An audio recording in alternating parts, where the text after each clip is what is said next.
Hello friends, welcome to my channel prepare with Arnab. तो जैसा कि आपको मालूम है कि 9 सितंबर मतलब आज से 3 दिन बाद से 9 सितंबर से 26 सितंबर तक आपका सीजीएल 2024 का टीयर 1 शेड्यूल्ड है और आप लोग उसको देने जाने वाले हैं।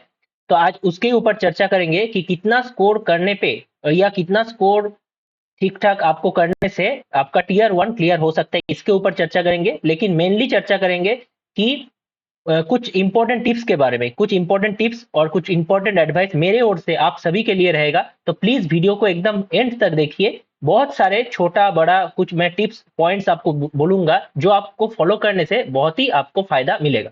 जो लोग नए हैं, पहली बार दे रहे हैं, उन लोगों के लिए भी रहेगा, और जो लोग स्ट्रगल कर रहे हैं टीयर 1 को क्लियर करने के लिए कुछ सालों से, उन लोगों के लिए भी बहुत ही इंपॉर्टेंट होने जा रहा है। तो वीडियो को प्लीज लास्ट तक देखिए। मैं हूं Arnab Majumdar, income tax inspector all India rank 262 from CGL 2022, और बाकी आप देख सकते हैं selected in IB, ACIO, railway, NTPC etcetera. तो चलिए वीडियो को शुरू करते हैं। तो उससे पहले मैं बोल दूं, जो लोग मेरे चैनल में नए हैं प्लीज चैनल को एक बार सब्सक्राइब कर दीजिएगा। बहुत सारे इंपॉर्टेंट और अनोखे वीडियोस आपको इस चैनल में मिलेंगे। चैनल छोटा है लेकिन आपको बहुत सारे काम के इंफॉर्मेशन आपको वीडियो के प्लेलिस्ट में जाके मिल जाएंगे। तो आप सारे वीडियोस को आप जरूर देखिए, और टेलीग्राम चैनल का लिंक डिस्क्रिप्शन में दिया होगा, उस टेलीग्राम चैनल में ज्वाइन कीजिए। तो वहां पे ज्वाइन करने से क्या होगा, वहां से मैं डाटा कलेक्ट कर सकूंगा, और टीयर 1 का कट ऑफ जब बनाना होगा तो उससे मैं आप लोगों का फीडबैक ले सकूंगा। तो आप जरूर उस टेलीग्राम चैनल में ज्वाइन कर लीजिए, वहां पे सारे इंपॉर्टेंट अपडेट्स दिए जाते हैं।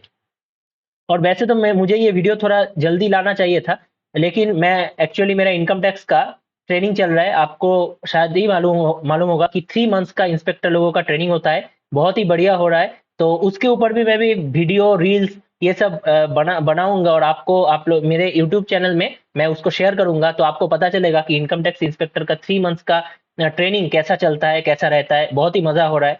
तो उसके बारे में भी मैं आपको शेयर करूंगा। तो चैनल से जुड़े रहिए, चैनल को सब्सक्राइब कर दीजिए।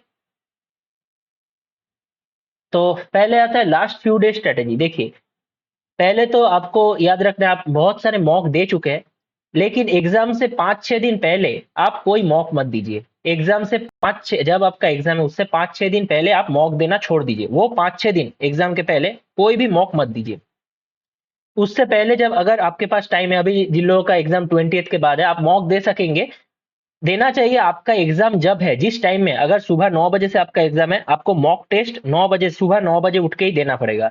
लास्ट 7-10 दिन आपको ऐसे प्रैक्टिस करना पड़ता है। अगर आपका शिफ्ट 4 बजे से है, शाम 4 बजे को आपका एग्जाम है, तो आप हर रोज शाम 4 बजे ही आप मॉक टेस्ट देने बैठिए। ठीक है। ये जिन लोगों का एग्जाम थोड़ा देर है उनके लिए बता रहा हूँ, लेकिन एग्जाम से 5-6 दिन पहले आपको कोई मॉक नहीं देना है, मॉक स्टॉप कर देना है। अभी फिलहाल फिर ओनली रिविजन करना है आपको।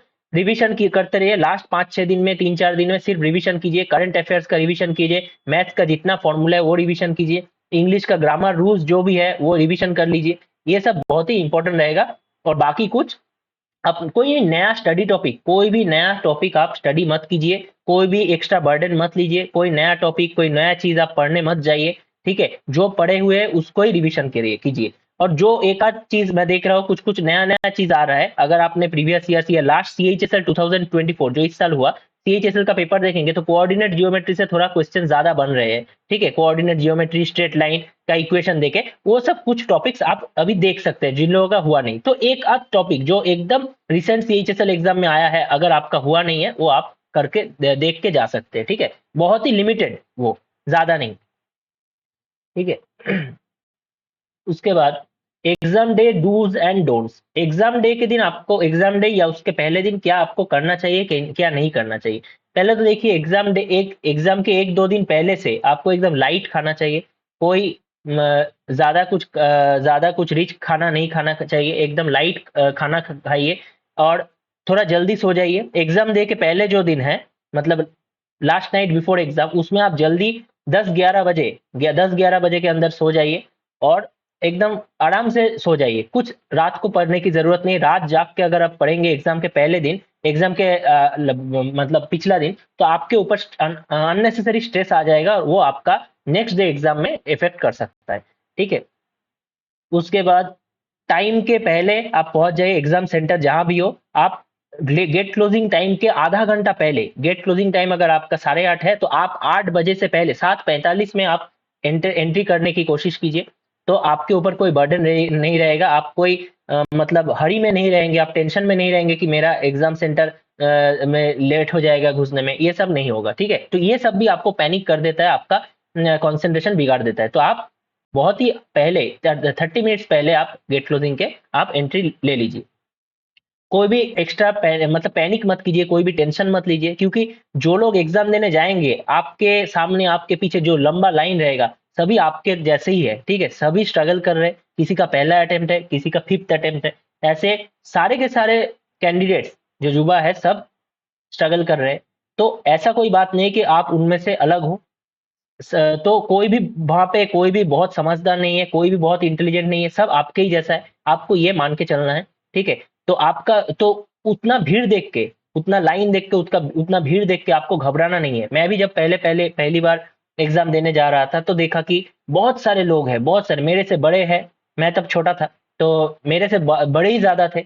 तो उन लोगों का बोल रहे थे हमें, यार मेरा 5th अटेम्प्ट है, 6th अटेम्प्ट है, 3rd अटेम्प्ट है, नहीं हो रहा है, ये सब सुन के आपको घबराना नहीं है। ठीक है, आप यूनिक हो, आप अगर पढ़े हो तो आप भीड़ से अलग हो जाओगे, ये बात हमेशा कोई भी एग्जाम के पहले ध्यान रखना।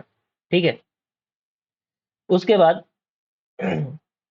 और एग्जाम कुछ दिनों में शुरू होने के बाद बहुत सारे चैनल में अटेम्प्ट सर्वे करेंगे। ठीक है, कि अटेम्प्ट कितना हो रहा है, ये शिफ्ट इजी आया, ये शिफ्ट टफ आया, अटेम्प्ट इतना है, अटेम्प्ट उतना है, बच्चों ने बहुत सारे अटेम्प्ट किए हैं, इस बार अटेम्प्ट ज्यादा हो रहा है, ये सब बहुत कुछ बोलेंगे। ठीक है, उनमें उनमें से ध्यान मत देना है, उनमें ध्यान एकदम बिल्कुल नहीं देना है।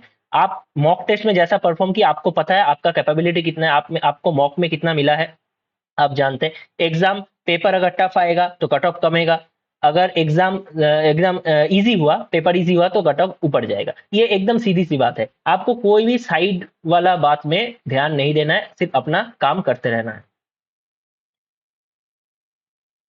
और बहुत ही इंपॉर्टेंट बात, एडमिट कार्ड डाउनलोड करके प्रिंट करके रखिए।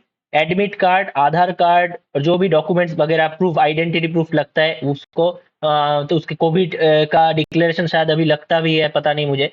फोटो जो पासपोर्ट साइज फोटो जो भी लगता है, जो भी एडमिट कार्ड में आपका लिखा है कि आपको लेके जाना है, वाटर बॉटल वो भी वो खोल के, वो रैपर खोल के, जो भी है आपको रेडी करके रखना चाहिए पहले पिछले दिन रात से।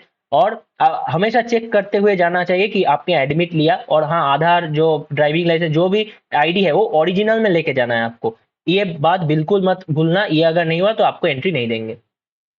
और पहले से कोई एग्जाम का टारगेट नहीं लेके जाएंगे तो ही अच्छा रहेगा। एग्जाम टारगेट लेके जाएंगे तो आपका एग्जाम खराब हो सकता है। ठीक है, क्योंकि आप बड़ा टारगेट लेके गए और आप देख रहे हैं पेपर टफ आया, आप कर नहीं पा रहे, तो वहां पे आपका कॉन्फिडेंस लूज होते जाएगा। बहुत ही खतरनाक चीज है ये। ठीक है, पहले से टारगेट मत बना के जाइए, आपको पता है आपको मॉक टेस्ट में कितना मिलता है, तो आपका। उसके बाद next, how to attempt the paper. देखिए, अटेम्प्ट, आप एग्जाम हॉल में घुस गए तो वो दुनिया एकदम अलग है। वो है। तो बाकी सारी चीज को छोड़ के आपको एग्जाम में फोकस करना है। आप क्या पढ़े हो, क्या नहीं पढ़े हो, वो चिंता मत करना है। जो वेरिफिकेशन होने के बाद जब आप बैठे रहते हैं 30 मिनट 45 मिनट एग्जाम हॉल में, एग्जाम शुरू होने से पहले, तो उसमें आपको वो सब चिंता नहीं करना है, वो सब टेंशन नहीं करना है कि ये, अरे यार मैं तो ये भूल गया, ये पढ़ना नहीं, ये पढ़ना था ये भूल गया, ये क्या था मुझे याद नहीं आ रहा, ये फॉर्मूला मुझे याद नहीं आ रहा, ये सब बिल्कुल मत कीजिए। आप आसपास देखिए, बिंदास रहिए। एग्जाम शुरू होने तक आपको कोई भी टेंशन नहीं लेना है। अब एग्जाम में फोकस कीजिए, क्या पढ़े हो क्या नहीं पढ़े हो, ये सोचने का कोई भी बात नहीं है।